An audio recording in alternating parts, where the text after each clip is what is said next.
A phony named Anne Louise Sherman. Phony party. Phony lean-jawed guys named David. She probably knew what a phony he was. Phony name. Big phony handshake. Underneath was a phony shirt collar. Phony bastard. Phony advice. Charming and phony. Phony if I let them stick me in a movie short. She probably knew what a phony slob he was. Phony, phony, saying sophisticated stuff to each other and being charming, and phony. Phony when they visited me. Phony, phony, phony when they talk. Phony, phony, humble bow. Phony party, phony, and phony.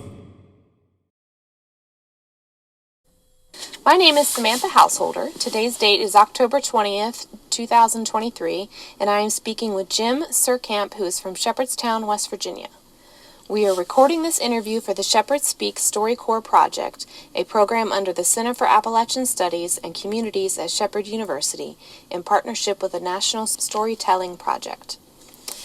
Jim, can you share a story about a particular time, event, or person in your life that has affected the course of your life for better or worse?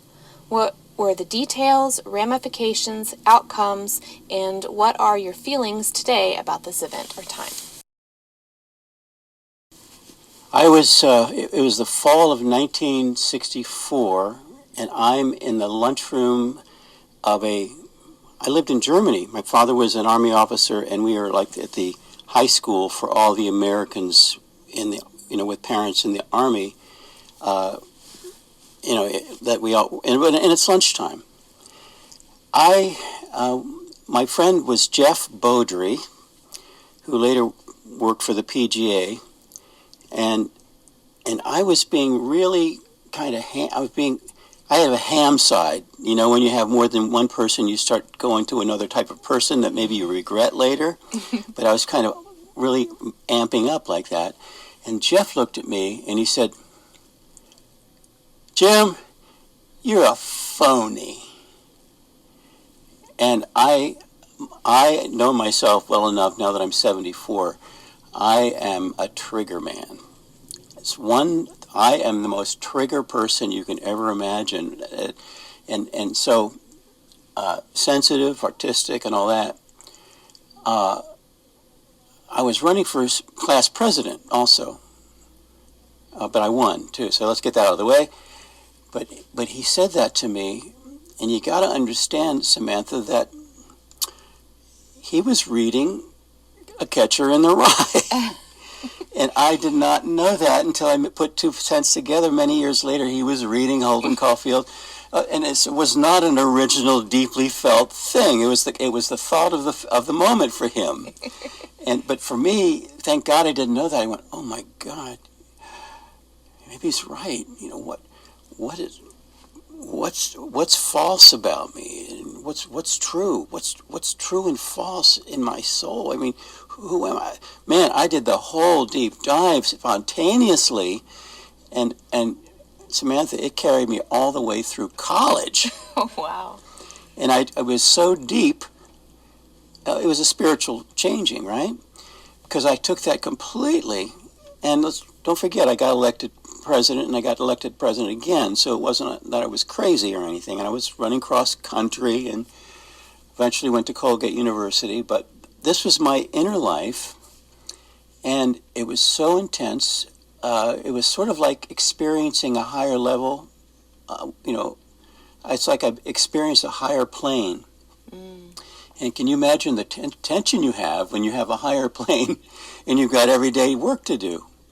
And it was such a profound experience. It was like, I knew what ecstasy meant. I used to walk around, and people back then, people later told me, we knew you were in another class, you were up there differently. But I felt like I was always thinking to myself, remove all inner conflicts. I'm meditating on stuff like that. And no, it was for the better, but creates a little bit of angst, I think. And so long and short, it was good that I went to a college that had a lot of philosophy and religion and Kierkegaard and Kant and Martin Buber and all that. And it was changed, it formed me completely. It was so intense that when I was at graduation in 1971, I was there during the quiet years, 67 to 71. And this Samantha was such a personal and intensely lived experience of concentration. And there's some kind of rule in it. It was like what they call the lowest level of samadhi, which is a enlightenment phrase. That it's the kind of thing you can't put into words. And I felt, honest to God, on the day with my family and my graduation, I could not believe that I had a whole 20, 30, 40, 50 years ahead of me that I had to fill. So I've had a wonderful life, and I think the basic goal, I did many, many things. I was a county commissioner for 6 years. I did support groups for widows and widowers, 800 of them for 20 years. In other words, whenever you have this enlightenment or awakening, you must go with it, or else you'll lose it. Oh, wow. And so I fed it. I helped and healed and all of that. And I have 500 videos on YouTube on the history of the area. So all of it was service. And all because Jeff Beaudry. The advice to all listeners, be very thankful for rude people, because they will make you think twice and make you motivated. Wow. Well, I can definitely say you are not a phony. And I just love it. Like years later, I thought, oh my God, who am I? Who am I? And I went, It took me 40 years. Yo, Jeff, what a lightweight you are. Well, thank you for telling your story today, Jim. Yeah, thank you.